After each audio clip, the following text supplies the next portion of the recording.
Hey everybody, Dom here. Today I'd like to talk briefly about a mechanic in Team Fortress 2, player respawning.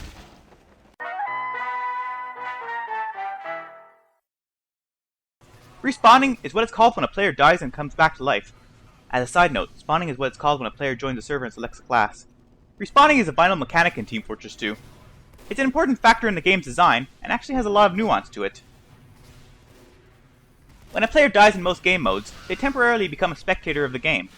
They sit in a virtual timeout until a time indicated on screen reaches 0. When that happens, they usually come back to life, respawn, at a spawn point in one of their team's spawn rooms. The spawn point, and by extension the spawn room, is determined by map state. Players respawn in waves.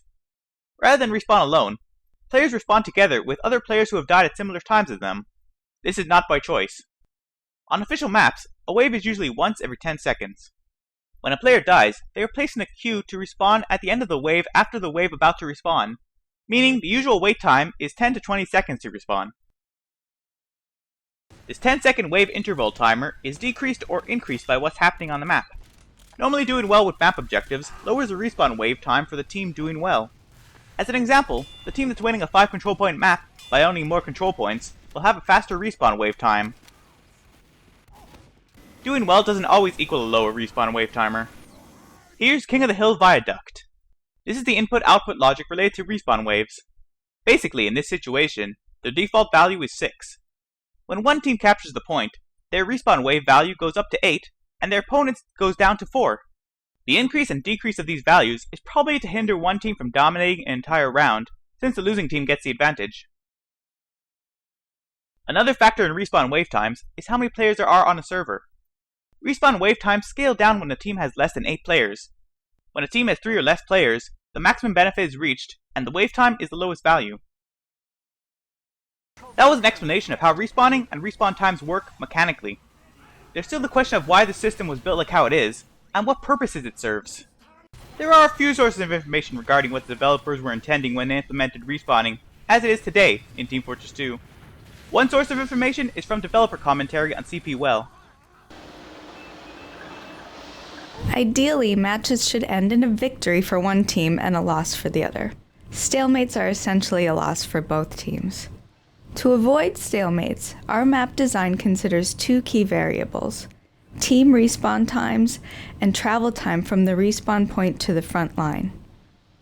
The team that's winning gets slightly faster respawn times and more forward respawn points, a positive reinforcement loop that increases the chances for them to push forward and win the game. From this commentary, it is apparent that respawn times exist as a way to avoid stalemates, and reward players for doing well and winning.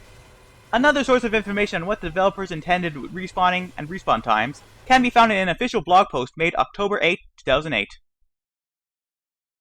They reward teams doing well and killing a lot of enemies with time to do map objectives. Without respawn times, killing off enemies for the final push was penalizing because the enemies immediately came back. Respawn waves cause players to travel together, thus increasing teamwork. Proximity to teammates allows for teamwork. Respawn waves and times improve the flow of gameplay. Without it, there would only be a constant high-intensity battle, which is fatiguing. The front line becomes a static area that never moves. This lack of progress for both teams made gameplay monotonous. Spectating while waiting to respawn is a positive thing that's only possible due to respawn times. It gives time to view and assess the situation in the map. It helps teamwork. Lastly, it helps new players. Players will usually automatically spectate teammates playing the same class as them, which they can learn from. And that just about sums up everything noteworthy about respawning. Respawn times are an important mechanic in Team Fortress 2. They improve the flow of the game, reward doing well, and discourage mindlessly throwing yourself at opponents, zerging.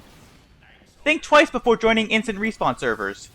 Think of how your gameplay experience may be lessened by the modification. The loss of a small amount of time between lives is a small price to pay for rewarding gameplay. Thanks for watching. Like if you enjoyed or learned something new, and subscribe for more videos like this one. Au revoir.